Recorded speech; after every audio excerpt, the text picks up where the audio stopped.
और भगवान शंकर की कथा।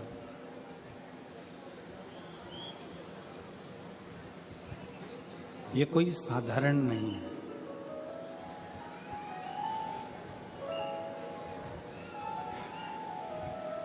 शिव को समझ पाना भी कठिन है और भगवान शंकर को कथा को समझ पाना भी कठिन है, दोनों कठिन।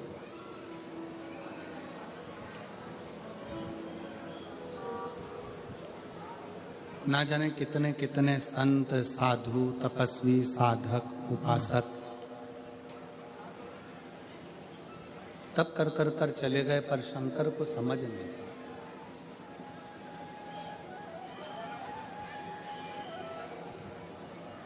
शिव जी को जानना, भगवान शंकर को पहचानना बड़ा कठिन, बहुत कठिन।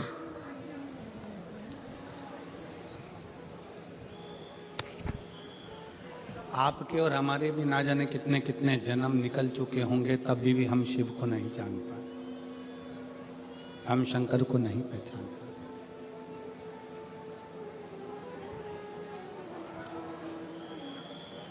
पीछे की आवाज बढ़ाओ, पीछे पीछे।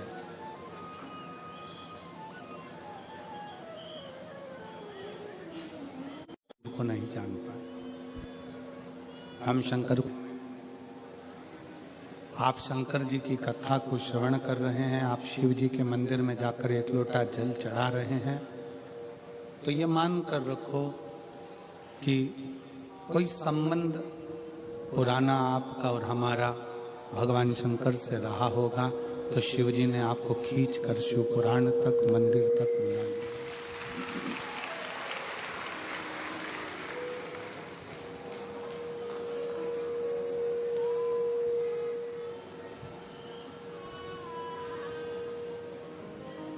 में शिव भक्ति, इस कलिकाल में भगवान शंकर का स्मरण, शिव की उपासना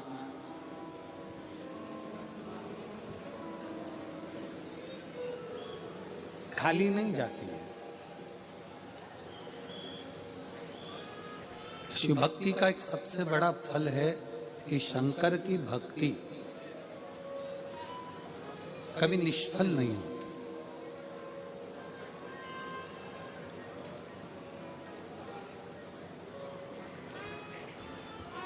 शिव उपासना का एक सबसे बड़ा तत्व है कि आप यदि शंकर की अविरल भक्ति को धारण कर रहे हैं, आप भगवान शिव की अविरल भक्ति को सुन रहे हैं, तो वो भक्ति खाली नहीं है।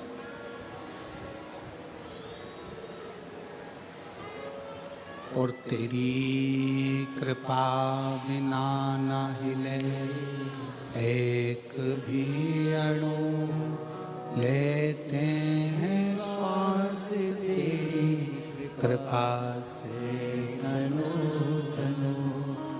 बखान क्या करूं मैं राखोगे ढेर का, चपटी बहुत में खजाना कुबेर का। हे गंगाधार मुक्ति द्वार ओंकार तू, भोले ओंकार तू। आयो शरण तिहारी शंभु तार तार तू। मेरी जीजियों, मेरे जीजाओं, बेटियों, बेटाओं, मेरी माताओं,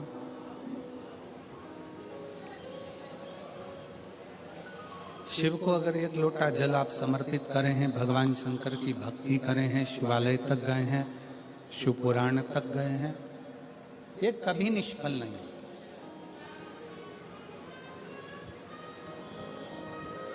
इसका फल मनुष्य को मिलता जरूर, हाँ,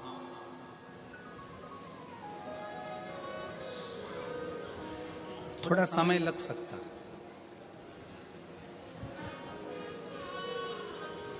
पर शिव महापुराण की कथा कहती है कि भले समय लग जाए, पर जैसा एक बच्चा होता है, एक बालक होता है,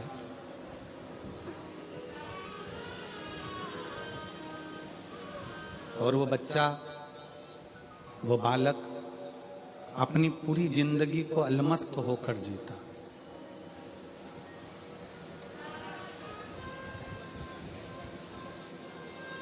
बूढ़ा व्यक्ति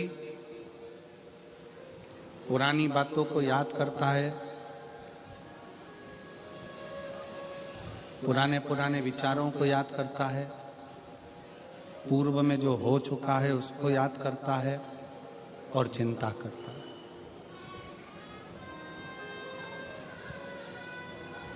किसी बुजुर्ग व्यक्ति को देखना, बूढ़े व्यक्ति को देखना, वो पुरानी बातों को याद करेगा। महाराज जी, हमारे समय पर ऐसा था और ऐसा हो गया और ऐसा रहा और ऐसा हुआ।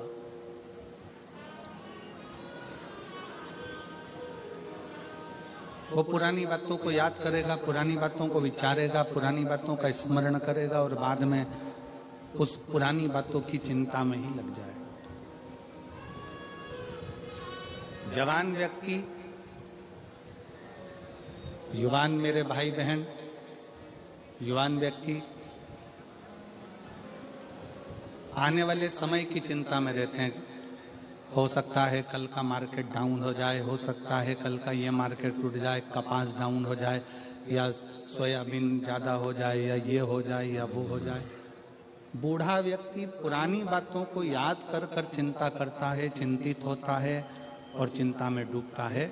युवान भाई बहन, नवयुवक बेटा बेटी आने वाले कल की चिंता में डूबे रहते हैं और वो अपनी जिंदगी को कल की चिंता में लगाते लगाते लगाते लगाते मायूस हो जाते हैं, चिंतित हो जाते हैं। बूढ़ा पुरानी बात से चिंतित हो रहा है, नवयुवक बेटा बेटी कल की बात से चिंतित हो रहे हैं।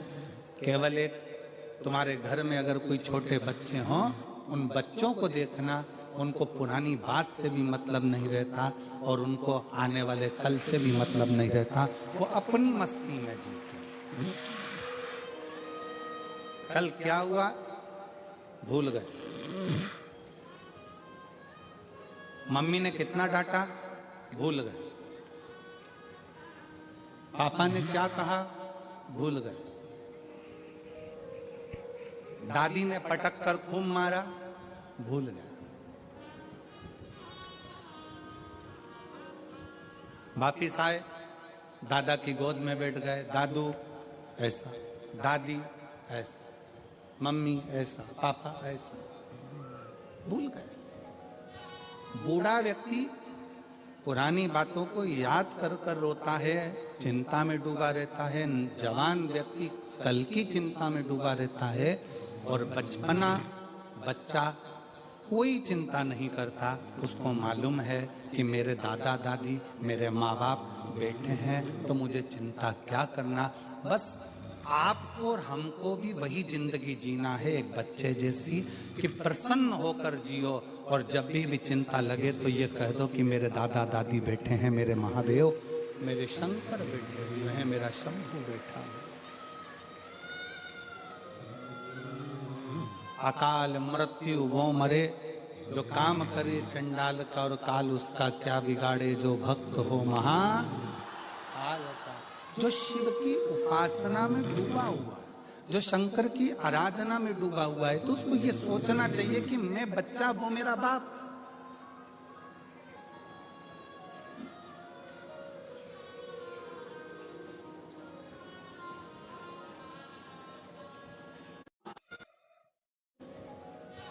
बूढ़ा व्यक्ति पुराना, जो शंकर की आराधना में डूबा हुआ है,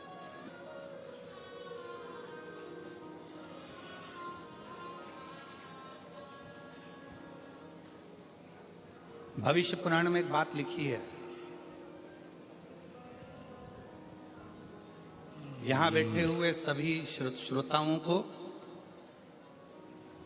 आस्था चैनल के सभी श्रोताओं को और यूट्यूब फेसबुक पर जो कथा सुन रहे हैं शिव महापुराण की सूरत गुजरात से, उनको भविष्य पुराण की एक बात अपने अंदर उतार कर रखो।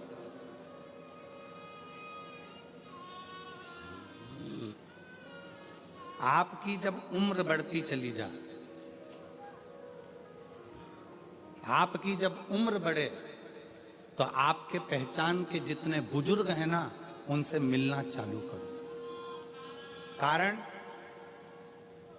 आपकी उम्र बढ़ेगी और आप अपने घर के, परिवार के, मोहल्ले के, सोसाइटी के, नगर के बुजुर्गों से, जिनसे आप पहले मिलते रहे हो, उनसे मिलते रहोगे तो आप कभी, आपको ये नहीं लगेगा कि मैं बहुत उम्र में बुजुर्ग हो गया हूँ, बड़ा हो गया हूँ। बड़ों के पास बैठोगे तो ऐसा लगेगा अभी भी मैं इनका बच्चा हूँ, अभी भी मैं इनका छोटा बेटा हूँ। ये भविष्य पुराण कहती है, बड़ों के पास बैठने से हम बहुत बड़े नहीं होते, हम छोटे की छोटे ही रहते हैं। पत्नी के पास बैठोगे तो वो कह देगी तुम्हारी उम्र इतनी हो गई, तुम्हारा बर्थडे ये वाला आ रहा है, तुम्हारा वो जन्मदिन ये वाला आ रहा है। पति के पास बैठोगी तो कह देगा कि तुम्हारा जन्मदिन ये वाला आ रहा है। बहन के पास बैठोगे तो बहन कह देगी तुम्हारा जन्मदिन ये आ रहा है। भाई के पास बैठोगे तो कह देंगे तुम्हारा जन्मदिन ये आ रहा है। पर किसी घर के बुजुर्ग के पास बैठोगे, अपने माता पिता के पास, अपने काका काकी के पास, अपने बुआ फूफा के पास, अपने मामा मामी के पास, अपने नाना नानी के पास, अपने दादा दादी के पास, अपने मोहल्ले में रहने वाले किसी बुजुर्ग के पास बैठोगे तो वो तुरंत कह देगा मुझे तो नहीं लगता कि इतने साल का हो गया, तो मेरा वही छोटा सा बबुआ है, तो मेरा भी छोटा सा बेटा है। उसकी निगाह में आप छोटे की छोटे ही हो, उसकी निगाह में आप छोटे की छोटे ही।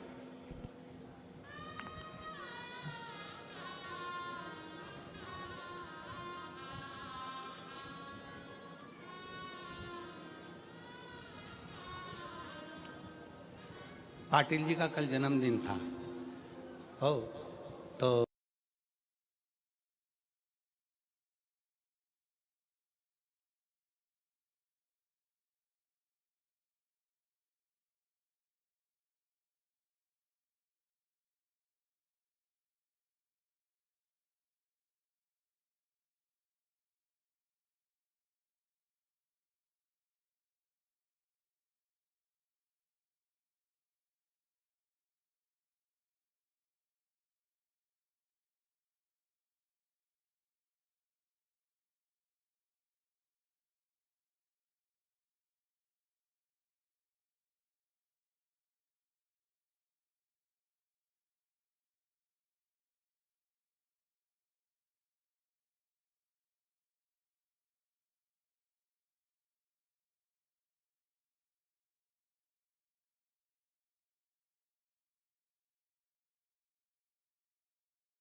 खाने में रखी है, पापा तुम चले जाओ, मम्मी तुम चले जाओ, घर में बच्चे हैं, मैं देख लूंगी, ऐसा कर लूंगी, वैसा कर लूंगी। शादी हो रही है, घर में परिवार में शादी है, बड़ी बहू बेचारे मेहमानों को निभाने में लगी हुई है, मेहमान आ रहे हैं उनको खिलाने में लगी हुई है, और छोटी बहू दोनों हाथों में नीचे तकिया रख के आराम से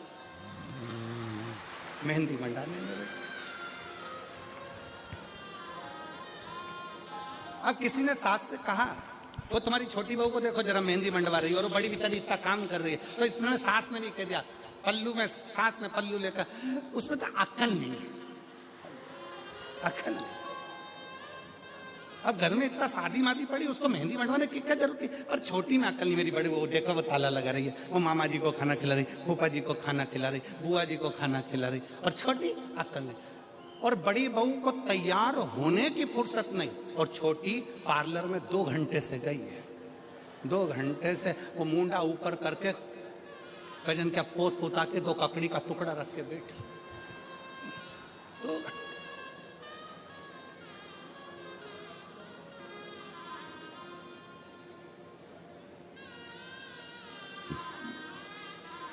शादी में बड़ी बहू बेचारी काम में लगी रही, और छोटी सबसे पहले बफेट में गई, इसमें पानी और डालो, पानी डाल के फिर किसी ने कहा वो देखो तुम्हारी छोटी बहू को देखो जरा। अब क्या करें, देखो उसमें अक्ल नहीं है, हमारी बड़ी बहू समझदार है। तो अच्छा ईमानदारी से बोलो, बड़ी बहू समझदार समझदार समझदार समझदार समझदार, तो जायदाद का हिस्सा बड़ी बहू को ज्यादा मिलेगा क्या? नहीं, हिस्सा दोनों को बराबर मिलेगा, तो समझदार रहने से फायदा कौन सा?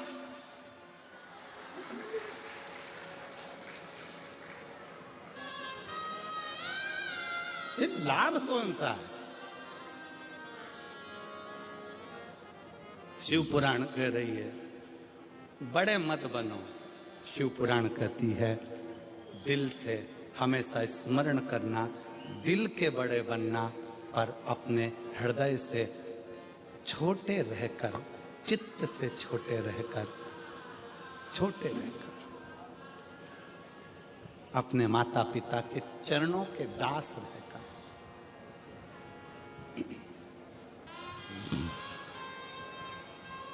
शिव के चरणों के दास बनकर, छोटे बनकर जो जिंदगी जी सकते हो,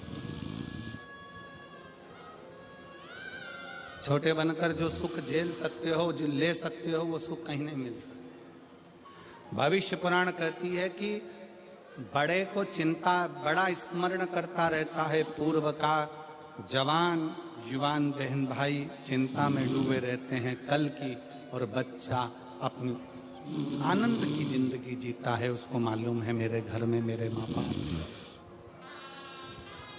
मेरे माता पिता। छोटे बनो,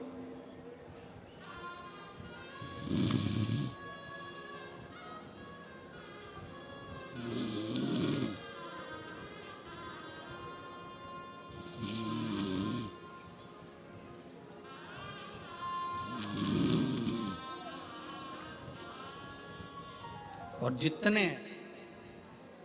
छोटे बनकर आप अपनी जिंदगी को जियोगे उतने सुखी रहोगे। यहाँ इतने सारे बैठे हैं बड़े बड़े बड़े बड़े, उनसे पूछो कमा रहे हैं तो टेंशन है, टैक्स देना है, ये करना है, वो करना है, ये धरना है, वो धरना है। छोटे से पूछो,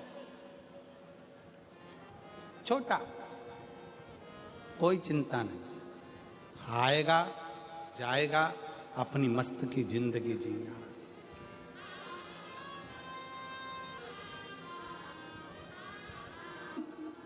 मस्त की जिंदगी। महाराज